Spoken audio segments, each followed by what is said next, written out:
In the 1960s, the African American population of the United States of America was being excluded as human beings from the majority white community. The Freedom Riders were the start of the African American people to fight the strain of segregation using only nonviolent efforts. As difficult as this clearly was, it showed determination and heart and grabbed the attention of good-hearted white Americans to join the cause and end segregation. Now, what does nonviolence mean to you guys?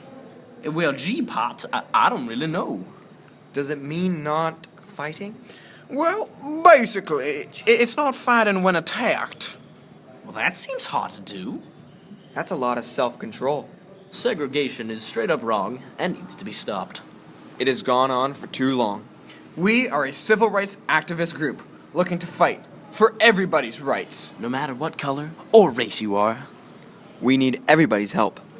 We need people of color as well as white people. The difference is, we are not going to physically fight them. Instead, we will take a stand, and no matter what, we won't fight back. This is a message for everyone out there who is tired of this oppression. Come now, join us, the Freedom Riders, in a non-violent stand against the segregation in our communities. The time is now to end this discrimination, and we need all the help we can get. Freedom! Freedom!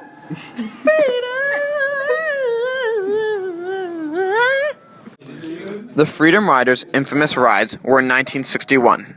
However, there were events as early as 1947 with Bayard Rustin and George Hauser that led to the nonviolence protest. The group was called CORE, C-O-R-E, standing for Congress of Racial Equality. In 1947, they took a bus across state lines, though there was little dispute or attention from it.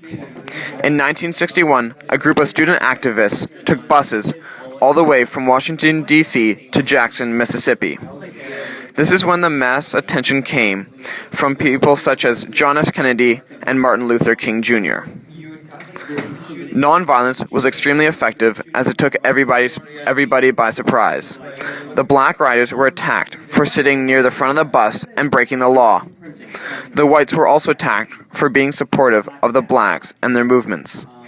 Local sheriff departments gave the Ku Klux Klan permission to ruthlessly attack the Freedom Riders. The Freedom Riders believed that the segregationists in the southern United States would be outraged about the Freedom Rides. In order for the government to end the segregation once and for all, they needed to see how people reacted to it. At stops, to exercise their constitutional right, African Americans would use the designated white bathrooms and vice versa. Police were very late in the response to the violence that was shown against the Freedom Riders.